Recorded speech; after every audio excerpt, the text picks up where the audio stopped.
Future, మన Telugu industry future Anil Ravipudi. And Anil Ravipudi నాతో cinema మళ్ళీ చేస్తావా లేదా, అది నీ ఇష్టం. అది అందుకనే కారు వచ్చేసింది ఇంకెందుకులే అనుకోవచ్చు, నువ్వు పని అయిపోయిందని. లేకపోతే చెప్పు హెలికాప్టర్ ఇస్తావు, చెప్పు మళ్ళీ చేస్తానంటావు. కాబట్టి అది కాదు. కానీ నిజంగానే నాకైతే ఇమ్మీడియట్గా మరొక సక్సెస్, ఇంకో షూటింగ్ కావాలి, మరొక సినిమా కావాలి కాదు, కానీ ఈ సినిమా చేస్తున్నప్పుడు ఎక్స్పీరియన్స్ ఉంది, అది మాత్రం నిజంగా మళ్ళీ ఎంజాయ్ చేయాలని నేను కోరుకుంటున్నాను, వెంకీ లాంటి మనిషి కోరుకుంటున్నాడు. బట్ ఎవరికి వస్తుందో ఛాన్స్, ఎలా వస్తుందో తెలియదు. ఇద్దరికి కలిపి వచ్చి ఫుల్ ఫెడ్జెడ్ సినిమాలు ఉంటే మాత్రం ఇద్దరిని చాలా చక్కగా బ్యాలెన్స్ చేయగలడు అన్న భరోసా, నమ్మకం ఇప్పుడు ఇండస్ట్రీకి, మాకు అందరికి ఇచ్చేసాడు. కాబట్టి definitely it has to happen when he only knows, nobody nose. And ఇక సుష్మిత, ముందు సాహు గురించి చెప్పాలి. వెరీ కంపోజ్డ్ పర్సన్, నవ్వే గగనం అన్నట్లుగా అసలు నవ్వటం కూడా ఉండదు. ఏ మనిషి సీరియస్ మనిషి ఏమో అనుకుంటాను. హాయ్ గుడ్ మార్నింగ్ సాహు అంటే సార్ అంతే, హలో అంతే తప్ప మళ్ళీ రోజంతా ఏదో ఉంటుంది, మరీ ఏదో ఇంట్రెస్టింగ్ ఉంటుంది. అలాంటిది ఈ సినిమా ఫస్ట్ టైం రషెస్ చూసిన తర్వాత వచ్చి మాట్లాడాడు, తెగ మాట్లాడి కొట్టేస్తామండి. ఇంకా నేను సినిమా మిగతా సినిమా చూడాల్సిన అవసరం లేదు, చాలా బాగుంది, థియేటర్లో చూసుకోవటమే అదిరిపోయింది అని అంటే అతను ఆ మాత్రం ఎక్స్ప్రెషన్ ఇవ్వటం అనేది చాలా పెద్ద విషయం అండి. అన్నాడంటే కనుక సినిమా అంత గ్రేట్ హిట్ అయిపోతుంది అని అన్నాడు. ఆ రోజే ఈ విజయం గురించి ముందుగా హింట్ ఇచ్చిన వ్యక్తి సాహు గారపాటి. అండ్ తన కంపోజ్డ్ నేచర్ కానివ్వండి, తను చిన్న వయసులోనే తీసిన సినిమాలు తక్కువైనా సరే వాటిని సమర్థవంతంగా వాటిని తెరపైన సెట్స్ పైన నడిపించిన విధానం కానివ్వండి, అటు ఎగ్జిబిట్ చేసిన విధానం కానివ్వండి, అది చాలా చాలా బాగుంది. అండ్ ఆర్టిస్టులు అందరినీ కూడా చాలా బాగా చూసుకున్నాడు. ముఖ్యంగా వాళ్ళ వైఫ్ అర్చన కూడా ఒక ఫ్యామిలీ లాగా కలిసిపోయింది అనమాట. And thank you so much. మళ్ళీ మళ్ళీ మళ్ళీ ఇంకోసారి కూడా చెప్పే అవకాశం ఇంకో స్టేజ్ మీద ఇస్తారు అనుకుంటున్నాను మీరంతా. Thank you so much.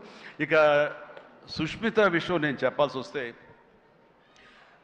తను ఈ ఇండస్ట్రీలో తను రావాలి అని నిర్ణయించుకున్న తర్వాత ఫస్ట్ చెప్పింది రామ్ చరణ్కి, రా అని అక్క, నువ్వు డెఫినెట్లీ దిస్ గ్రేట్ ఇండస్ట్రీ, మనం ఇక్కడ అందరినీ మనం కనుక ఇది ఇక్కడ మనకి ఏం కావాలి, ఏ బ్రాంచ్లో మనం వెళ్ళాలి అని అంటే నాకు అదేం లేదు. సినిమా ఇండస్ట్రీ నేను రాణించగలను అనేది నాకు ఐడియా లేదు.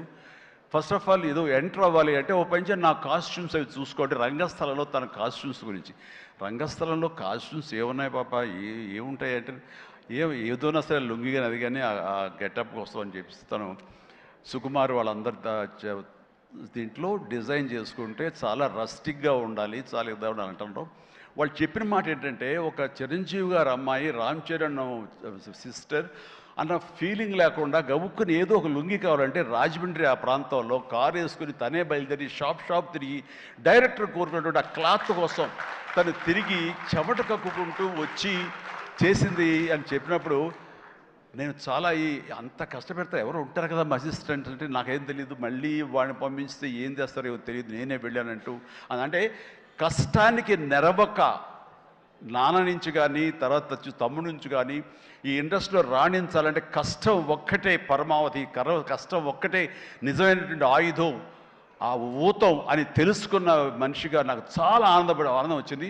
తను ఏవైనా ఇండస్ట్రీలో చేయగలదు, సాధించగలదు నమ్మకం. ఫస్ట్ టైం ఆ రాజమండ్రి వీధుల్లో తను ఎవరో మర్చిపోయి ఒక కాస్ట్యూమర్ లాగా పరిగెత్తిందంటే that is the best thing. నేను దాన్ని మనస్ఫూర్తిగా దాన్ని హర్షిస్తున్నాను, వెల్కమ్ చేస్తున్నాను. ఆ తర్వాత నేను సినిమాలు చేసి ప్రొడ్యూసర్గా చేయాలనుకుంటున్నాను. నాకు ఇంట్రెస్ట్ కలుగుతుంది, ఇక్కడే సెటిల్ అవ్వాలనుకుంటే ఇది వండర్ఫుల్ ఇండస్ట్రీ అమ్మా. ఇక్కడ నువ్వు రాణించాలి అంటే కనుక ఖచ్చితంగా నీకు అవకాశం ఉంటుంది. ఇది ఒక దీనిలాగా ఎంతమంది వచ్చినా సరే అంతమందికి ప్లేస్ ఉంటుంది. అది ఎవరు రాణిస్తారు ఎవరు రాణించరు అనేది మన వ్యక్తిగత కష్టాన్ని బట్టి మన యొక్క గోల్స్ని బట్టి ఉంటాయి ఇక్కడ. కాబట్టి ఇంకొక విషయం, ఇండస్ట్రీ ఈ పరిశ్రమ సినీ పరిశ్రమ అనేది అద్దం లాంటిది.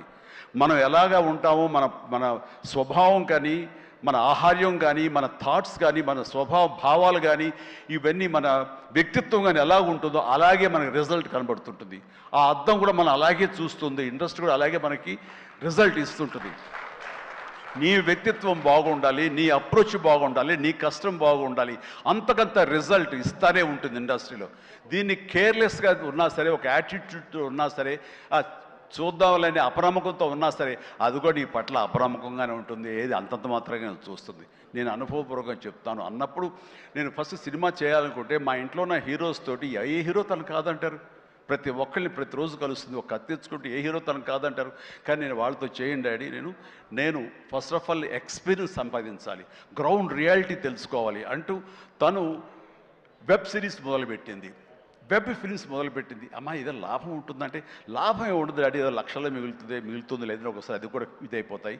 కానీ నాకు ఎక్స్పీరియన్స్ గెయిన్ చేస్తాను, ఎక్కడెక్కడ ఏమిటి ఎన్ని డిపార్ట్మెంట్లు ఉంటాయంటూ ప్రతి డిపార్ట్మెంట్ని చవి చూస్తూ దానిలో ఒక ఎక్స్పీరియన్స్ గెయిన్ చేస్తూ, అలాగే తన ఫిలిమ్స్ తీసింది, చిన్న చిన్న ఫిలిమ్స్ చిన్న చిన్న హీరోలతో చేసినప్పుడు తను ఒక కాన్ఫిడెన్స్ గెయిన్ చేసుకుంది. అంతేగాని మాకు రెడీమేడ్ కేక్ వాక్ ఇక్కడ సినిమా తీయటం మా అండదండలో నాన్నగారు వాళ్ళందరూ ఉన్నారు కాబట్టి అని అనుకోలేదు. అలాగే ఎవరితోటో నువ్వు పార్ట్నర్షిప్ తోటి నాతో సినిమా చేయమంటే వాళ్ళు అన్నారు, అయ్యో అమ్మ నువ్వేమి పెట్టక్కల, నువ్వేమి రావక్కర్లేదు, సినిమా మేము చేసేస్తాము, నీ పేరు వేసేస్తాము, లాస్ట్కి వచ్చేసరికి ఇదిగో ఇంత డబ్బుని ఇచ్చేస్తామా, ఏం వర్రీ అవ్వకమ్మా అంటే అస్సలు నాకు వద్దుడని నేను వెళ్తే సినిమా చేయను, అందుకు అది బ్యానర్ పేరు నేను చెప్పను అనేసరికి అలాగే ఏమంటే కాదండి నాకు ఎక్స్పీరియన్స్ కావాలి, నేను పని చేయాలి, నేను డబ్బు పెట్టుబడి పెట్టాలి, పెట్టిన తర్వాత మంచో చెడో వచ్చే ప్రతి పైసాకి నేను తినడానికి నేను అనుభవించడానికి నాకు అర్హత ఉంటుంది కాబట్టి నేను చస్తే ఆ సినిమా చేయండి, ఆ సినిమా క్యాన్సిల్ చేసుకుంది. సో వదిలేశాను నేను. సాహుతోటి సినిమా అన్న తర్వాత సాహు తను కూర్చుని చెప్పండి మీరు ఎంత పెడతారు, నేను అంతే పెడతానని సగం డబ్బు సొంతంగా పెట్టింది, మిగతా డబ్బు బయట నుంచి అప్పు తీసుకొచ్చింది పెట్టిందే తప్ప నేనైతే న్యాయపైస ఇవ్వలేదు. ఆ పైపెచ్చు ఇద్దరి నుంచి నాకు టైంకి కావాల్సిన రెమ్యునరేషన్ ఆయా సమయాల్లో నేను తీసుకుంటూనే ఉన్నాను తప్ప అది నేను ఇవ్వలేదు. అంత ప్రొఫెషనల్గా బిహేవ్ చేసింది. ఈ రోజున ఈ రిజల్ట్లో సాహు ఎంతగా అనుభవిస్తున్నాడో ఒక నా సినిమాని గర్వంతో, ఎస్ నేను డబ్బులు పెట్టుబడి పెట్టి డబ్బు సంపాదించుకుంటున్నాను అదే గర్వంతో తను కూడా ఉంది. కాబట్టి ఈ రోజున ఒక డాటర్గా సుష్మిత చూస్తే నేను గర్వపడుతున్నాను, ఎప్రిషియేట్ చేస్తున్నాను, మనస్ఫూర్తిగా ఒక బిడ్డగా నేను గర్వపడుతున్నాను. థ్యాంక్స్ రా, యూ డిజర్వ్ ఇట్.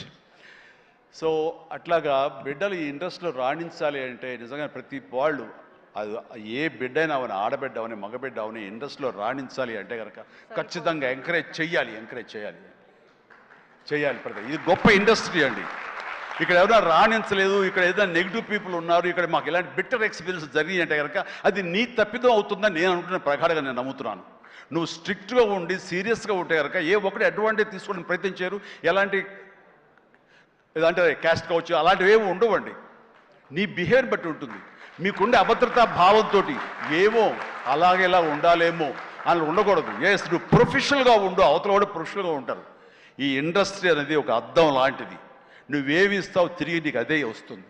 కాబట్టి ప్రతి ఒక్కరికి ధైర్యంగా పరిశ్రమకు రావాలి అనుకుంటే కనుక కృత నిశ్చయంతో, దృఢ సంకల్పంతో, హార్డ్ వర్క్ని ఆసరాగా తీసుకుని రండి.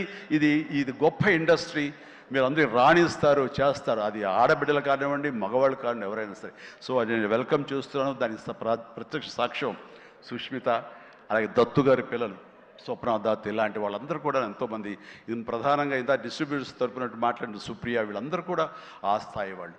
అండ్ తర్వాత ఇక లాస్ట్ టైం నేను టెక్నీషియన్స్ గురించి పెద్దగా ఫోకస్ చేసి ప్రస్తావించాను, ఎందుకంటే లాస్ట్లో నాకు మైక్ ఇస్తారు, అది ఒక్కోసారి నాకు శాపం అవుతుంది, అందరి గురించి విస్తృతంగా మాట్లాడలేను. బట్ దీనికి సంబంధించి భాను, కోరియోగ్రాఫర్ భాను, అలాగే విజయ్, మన మీసాల పిల్ల తీసిన విజయ్ కానీ, అలాగే ఈ హుక్ స్టెప్ వేసి ఇప్పుడు సెన్సేషనల్గా అదరగొట్టినటువంటి ఆడ సందీప్ సందీప్ వైఫ్ జ్యోతి, వీళ్ళందరూ ఇది ఒక గొప్ప అవకాశం మాకు, మమ్మల్ని ఎగ్జిబిట్ చేసుకోవడానికి, మమ్మల్ని మేము చూపించుకోవడానికి ఇది గొప్ప వేదిక. ఒకప్పుడు ప్రభుదేవ, తర్వాత లారెన్స్ ఇలాంటి వాళ్ళు ఎంతోమంది నన్ను ఆధారం చేసుకుని నన్ను నా మీద కంపోజ్ చేసి వచ్చారు. అండ్ అలాంటి భవిష్యత్తు మీ అందరికీ ఉంటుందని ఇప్పటికే అనుభవిస్తూ ఉంటుంటారు మీరు. ఆ జోష్ ప్లీజ్ అలాగే అనుభవించండి, మంచి ఫ్యూచర్ ఏర్పరచుకోండి. మీకు ఆల్ ది వెరీ బెస్ట్. కూర్చోండి. తర్వాత ఈ సినిమాకి లిరిక్స్ అందించేటువంటి కాసర్ల గారు, అలాగే రామ్ జోగశాస్త్రి గారు, అనంత్ శ్రీరామ్ గారు, ఆదిపట్ల గారు, భాస్కర్ పట్ల గారు, వీళ్ళందరూ చాలా చక్కటి లిరిక్స్ ఇచ్చి అన్నీ బాగా చేశారు. అయితే వీళ్ళకి వెనకాల వెన్నెముక నిలబడి ఇవి నా ట్యూన్స్ ఇప్పుడు రాసుకోండి అని భరోసాగా ఇచ్చిన భీమ్స్, ఎక్సలెంట్ భీమ్స్. ఎందుకో తెలియదు, ఈవేళ ఉదయం నుంచి మీరు మధ్యాహ్నం నుంచి సారీ ఫంక్షన్ బిగినింగ్ కొంచెం డల్గా ఉన్నారు, ఏంటి కారణం నాకు తెలియదు. ఏమైనా అప్సెట్ చేశాడా? నెక్స్ట్ పిక్చర్ తీసేద్దాం చెప్పండి మిమ్మల్ని. మీరు ఎంత అంటే అంత ఎక్సలెంట్ భీమ్స్. అండ్ సినిమా ఆద్యంతం ఇదే చాలా బాగా ఇచ్చావు. నేను ఇదివరకు ఈ సాంగ్ వినగానే చెప్పాను, ఇదివరకు విజయవాహిని వాళ్ళ సాంగ్స్ కానీ మిస్ అమ్మ ఇలాంటి సాంగ్స్ కొన్ని వింటుండగా లిరిక్స్ ఫస్ట్ వినపడేవి, ఆ తర్వాత వెనకాల మ్యూజిక్ వినిపించేది, మ్యూజిక్ డామినేట్ చేసేది కాదు. అండ్